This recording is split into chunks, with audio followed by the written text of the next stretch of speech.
Every year in Kenya, new education technologies enter classrooms, backed by donors, partners, and national programs. More than 90% of EdTech solutions in low and middle-income countries have never been proven to improve learning. Counties are left to implement what they did not design, adapting tools to classrooms they were never built for. Technology arrives first. People come second. And the gap between what EdTech promises and what it delivers grows wider. In Kwale County, ECDE teachers are making an effort. They use their phones to learn new skills, they show video clips in class, but few have the knowledge to make deliberate decisions about how and when to use technology effectively in lessons. Classrooms lack reliable electricity infrastructure. Connectivity is unreliable. And when teachers struggle, there is no structured support system to help them understand why or what to do next. These are not just infrastructure problems, they are design problems. EdTech that was not built with Kwale's teachers, parents, and children in mind cannot serve them well. But few have the knowledge to make deliberate decisions about how and when to use technology effectively in lessons. The challenge in Kwale is not just about resources, it is about where the design process starts. What if the design process started differently? What if it started with the people? Supported by Education Design Unlimited and the Education Development Center, ECDE leaders from the county government of Kwale came together for a structured workshop based on the EdTech Design Toolkit, a space to step back from implementation and to learn a different way of working. This time, they started with the people the technology is meant to serve: teachers, parents, learners, community leaders, boards of management, and EdTech innovators. Together, they mapped Kwale's specific strengths and gaps through the voices of those closest to the classroom. From this foundation, they looked into the education problems in their contexts, analyzed root causes, and wrote a clear problem statement grounded in evidence. With the causes and problem defined through people, through listening, participants generated solutions, and they began testing them immediately, on paper, through peer feedback, in simulated classroom scenarios. One insight emerged clearly.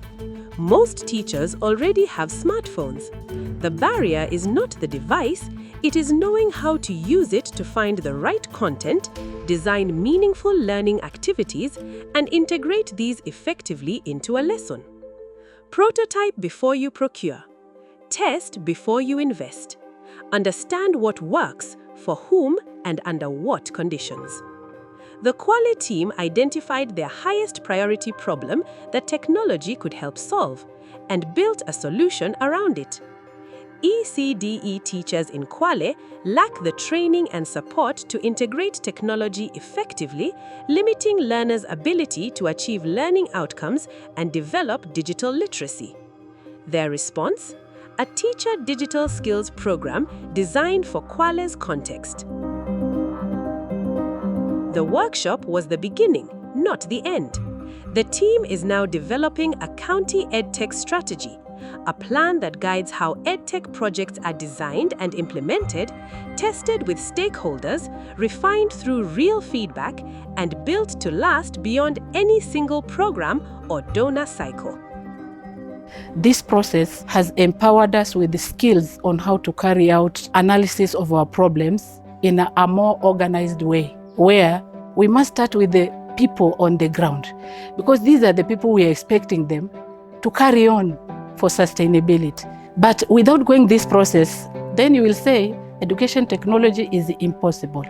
Kumbe, it's not something that is not possible. It's just that we did not have a structured way of analyzing our education technology issues and be able to come up with solutions that are relevant to our context. Maybe we want to use tablets because County A, they are using tablets, but our context, We don't have money for tablets. What do we have? We have smartphones.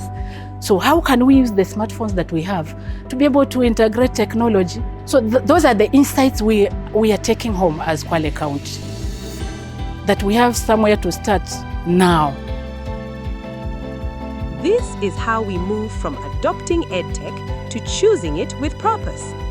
It starts with education leaders who can question, test, and choose. Educators who ask, does this EdTech product address a clearly defined education problem? Does it fit our infrastructure? Has it been tested in contexts like ours? Does it support teachers or bypass them? Kwale education leaders now have that practice and a plan to put it to work. People first. Problem first. EdTech designed with you for your context.